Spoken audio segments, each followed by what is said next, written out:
Imagine a world on the brink of collapse, not a battlefield, but a marketplace, where the very tools meant to build society are instead tearing it apart. This isn't a scene from a futuristic movie. It's a warning from 1,000 years ago, delivered by a man who saw the future of our financial system with terrifying clarity. This is the story of Al-Ghazali, a philosopher from the 11th century whose words echo through the halls of Wall Street, the servers of cryptocurrency exchanges, and the debates over our global economy today. How could a medieval scholar predict the crises of the 21st century? The answer will change how you see money forever. To understand Al-Ghazali, we must journey back to the 11th century. The Islamic Golden Age is in full swing. Cities like Baghdad are vibrant hubs of science, culture, and commerce. This is a world of bustling souk, long-distance trade routes like the Silk Road, and sophisticated financial instruments. Merchants used letters of credit, partnerships, and complex contracts. It was a globalized economy, far more advanced than what existed in Europe at the time. But beneath this shimmering surface, Al-Ghazali saw cracks forming. He saw greed warping the fabric of society.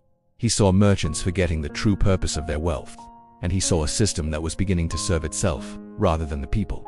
He wasn't just a distant academic. He was a top legal scholar, a celebrated professor at Baghdad's prestigious Nizamiya University, and a spiritual advisor. He had a front-row seat to the economic engine of the world's most powerful empire, and he was deeply troubled by what he witnessed. One of Al-Ghazali's most powerful ideas is the metaphor of money as a mirror. He said money has no intrinsic value of its own, just like a mirror has no image of its own.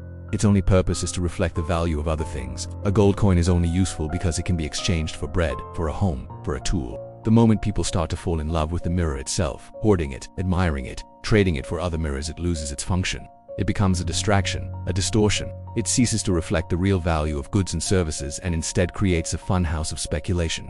Think about that for a moment. Doesn't this sound familiar?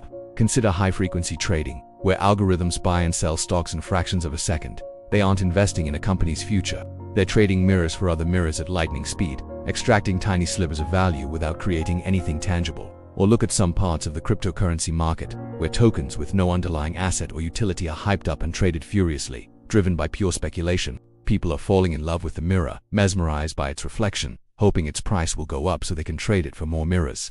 Al-Ghazali warned that when money becomes the goal, rather than the tool, the entire system becomes unstable. It's a profound critique that cuts right to the heart of modern finance. Building on his mirror metaphor, Al-Ghazali issued a stern warning against what he called counterfeiting gods. Currency. This wasn't just about physically faking coins. For him, the ultimate counterfeiter was the person who practiced riba, or usury. Riba is the practice of making money from money itself, charging interest on loans. Why was this so dangerous in his eyes? Because it treats money, the mirror, as a commodity that can be rented out. Let's say I lend you 100 gold coins and demand 110 back in a year. Those extra 10 coins, according to Al-Ghazali, are a fiction. They were created out of thin air, not in exchange for any real good or service.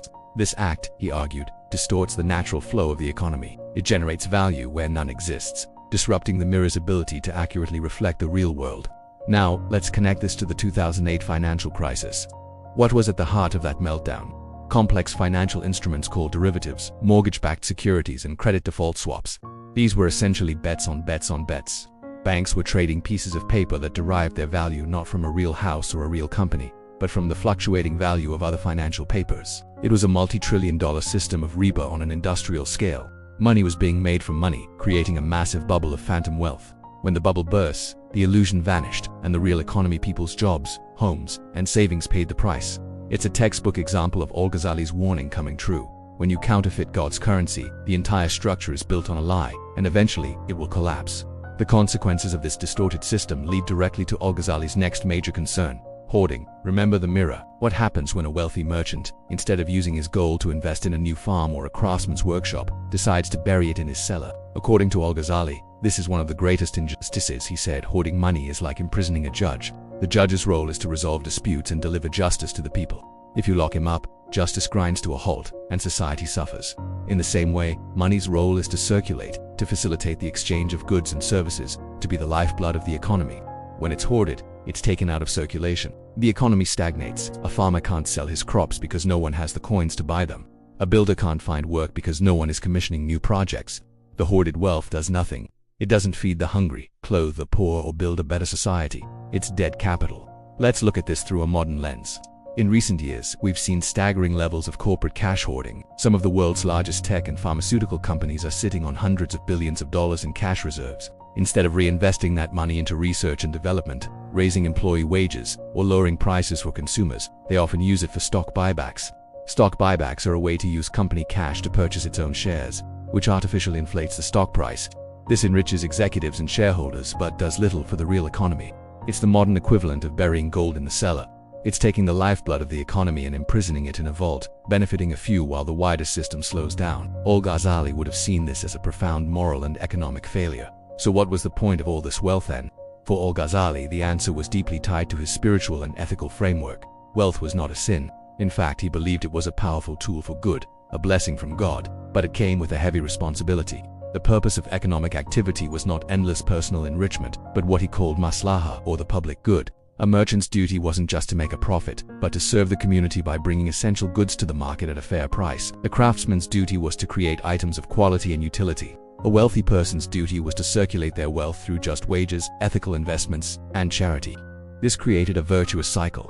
When a business owner pays his workers a fair wage, those workers then have money to spend at other businesses, creating more demand, more jobs, and a more prosperous and stable society for everyone. This is a powerful counter-narrative to the idea that the sole purpose of a business is to maximize shareholder value. Al-Ghazali proposed a stakeholder model of capitalism 1,000 years before the term was even invented. He argued that an economy must serve all its stakeholders, employees, customers, society, and the environment. Profit is important, but it's a byproduct of serving the public good, not the ultimate goal itself. This is a revolutionary idea that thinkers and policymakers are still grappling with today as they search for a more equitable and sustainable form of capitalism. Now, let's turn our attention to one of the most pressing economic issues of our time: national debt.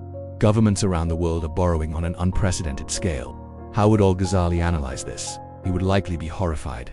He would see it as a massive state-sponsored system of riba when a government issues bonds. It is borrowing money with a promise to pay it back with interest. Who buys these bonds? Often it's wealthy individuals, corporations, and other countries. The government then taxes its citizens, farmers, teachers, workers to pay that interest. In essence, it's a massive transfer of wealth from the general population to the holders of capital. It's making money from money on a national scale. This creates a vicious cycle.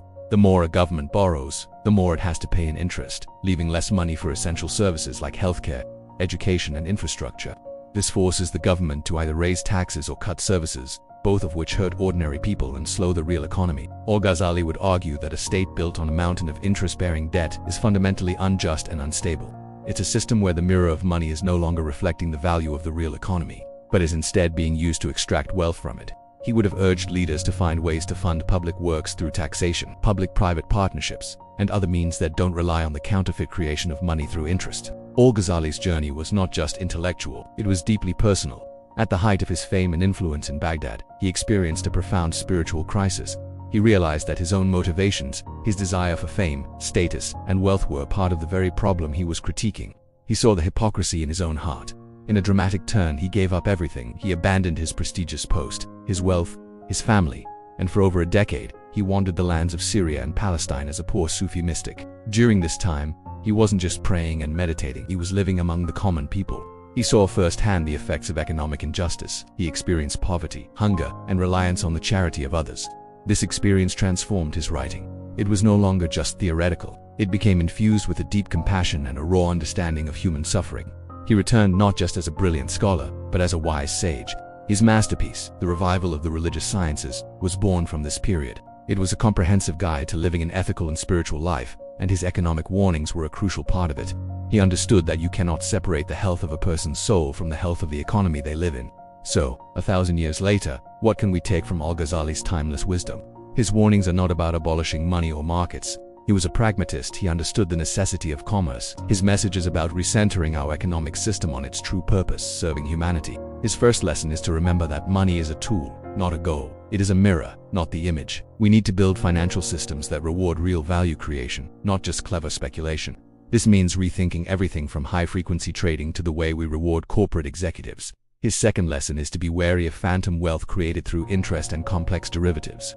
The 2008 crisis showed us how devastating it can be when the financial world becomes detached from the real world. We need stronger regulations and a greater focus on transparency to prevent history from repeating itself. His third lesson is about the flow of capital. Hoarding wealth, whether by individuals or corporations, starves the economy. We need policies that encourage the circulation of money back into the real economy through productive investment, fair wages, and innovation, not just stock buybacks. Finally, and most importantly, Al-Ghazali reminds us that economics is not a cold, neutral science.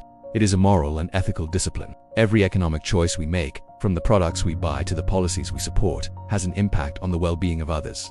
The goal is not just a bigger economy, but a better, fairer, and more just society for all. Al-Ghazali saw the future. He saw the potential for a globalized financial system to create immense prosperity, but also to sow the seeds of its own destruction. He drew a map for us, a guide to navigating the dangerous waters of greed and speculation. The question is, are we willing to read it? 1,000 years later, his voice from the past is more relevant than ever, urging us to look in the mirror and ask what our economy is truly reflecting. Thanks for watching. If this story made you think, consider subscribing for more deep dives into the ideas that shape our world. We'd love to hear your thoughts in the comments below. See you next time.